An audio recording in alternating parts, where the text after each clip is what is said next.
This week, a major controversy at Stonewall National Monument after a pride flag is removed under new federal guidance, and sweeping new communications rules could change how national parks tell America's story. Plus, a possible new national park site along the Los Angeles coast. A Grand Canyon landmark gets a historic restoration, a rare alpine animal moves forward towards protection, and why visitation is cooling off at Oregon State Parks. This is a big week for public lands, and we're breaking down what it all means. I'm Jason Epperson, and this is Parkography. Welcome back, everybody. The National Park Service has removed the Rainbow Pride flag from Stonewall National Monument in New York City, following updated federal guidance that limits which flags may be flown at park-managed locations.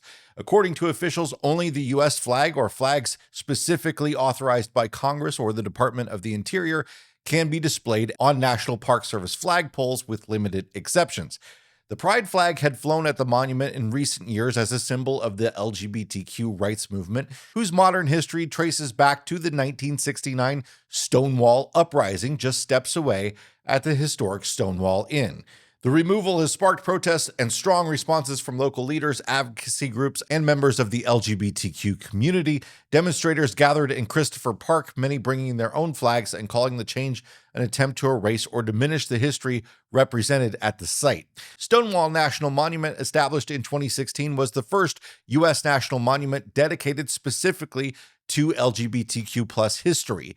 This development comes amid broader shifts in how national parks communicate and interpret history, including new federal policies affecting exhibits, messaging, and interpretive content across the system that we've talked about in recent weeks. And according to reporting from SF Gate, the U.S. Department of the Interior has introduced sweeping new communications rules affecting nearly every level of the National Park Service.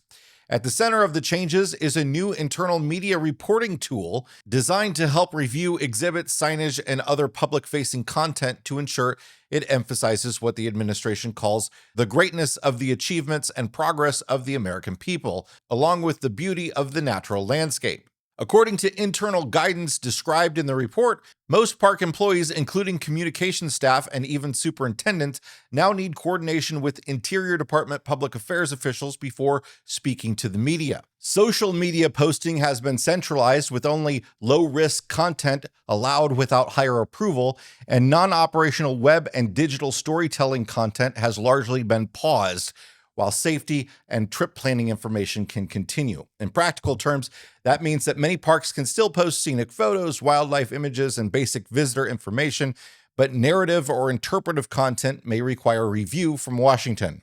The Interior Department says the goal is clarity, consistency, and accountability in messaging, pointing to the challenges of managing more than 1,000 official park social media accounts.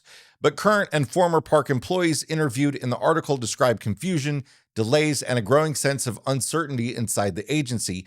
Former National Park Service Director Jonathan Jarvis called the situation unprecedented, arguing that it reduces trust in the field staff and complicates routine communication with visitors and communities.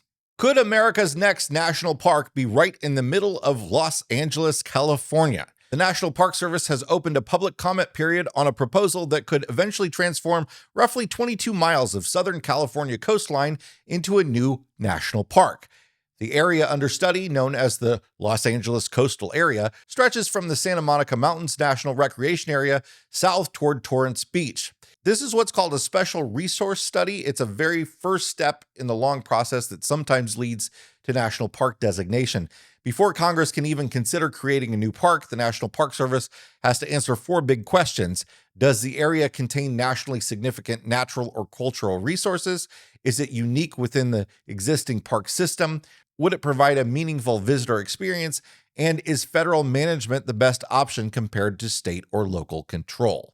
The coastline under consideration includes habitat for threatened species like the snowy plover, along with heavily used urban beaches that already attract millions of visitors each year. Supporters say national park status could help protect fragile ecosystems from pollution, and efforts to create a national park around Los Angeles date back more than a century, including early proposals connected to National Park Service founder Stephen Mather. But none have made it to the finish line. The public comment period runs through early April, with virtual meetings scheduled to gather input. After that, the Park Service will compile its findings and submit them to Congress. And the National Park Service has opened a 60-day public comment period to gather information on lynching sites in the Memphis area for potential inclusion in the national park system. In 2022, Congress directed the Secretary of the Interior to conduct a special resource study to evaluate the 8 lynching locations using congressionally established criteria for national significance, suitability, feasibility, and need for direct National Park Service management. Additional sites within 100 miles of Memphis linked to other lynchings of African Americans not listed in the legislation may be identified through historical research and public input. Park Service is providing opportunities for public comment and participation during the initial phase of the study to assess public interest and support. There will be 1 virtual public meeting on February 27th and 3 in-person public meetings on March 3rd, 4th, and 5th. Visit parkplanning.nps.gov/Memphis for meeting links and details. I'll link to both of those requests for input in the description. One of the most iconic buildings on the south rim of the Grand Canyon is getting a careful restoration aimed at bringing it closer to how visitors experienced it more than a century ago. Grand Canyon concessionaire Delaware North announced that the interior of Lookout Studio has been undergoing a full renovation since November of 2025, with completion expected around mid-April. Originally built in 1914, the stone structure was designed to frame sweeping canyon views through wide windows and exposed architectural elements, a style meant to blend the building into the landscape rather than compete with it. The current project focuses on restoring that original design language. According to operators, renovations include reopening sightlines inside the building, exposing structural beams, and removing interior obstructions that had accumulated over decades of use. At the same time, modern heating and cooling systems are being added. If the timeline holds, visitors should see the newly restored interior when peak spring travel begins this year. One of the Pacific Northwest's most iconic and most specialized alpine animals could be heading toward federal protection. The U.S. Fish and Wildlife Service has issued a preliminary 90-day finding that a petition to list the Olympic marmot under the Endangered Species Act may be warranted. Found only in and around Olympic National Park, the Olympic marmot is a chubby, whistling ground squirrel that lives exclusively in the high alpine meadows of Washington's Olympic Mountains. That extremely limited range makes the species especially vulnerable to environmental change. The Center for Biological Diversity filed a petition back in 2024 arguing that the marmot populations are under increasing pressure from shrinking snowpack, changing alpine vegetation cycles, climate-driven habitat shifts, and increased predation from coyotes. Under the Endangered Species Act, the agency was required to respond within 90 days, but the decision took more than a year, prompting a lawsuit aimed at forcing action. The recent announcement doesn't grant protection yet. It simply means that federal scientists believe that the petition raises enough concern to justify deeper review.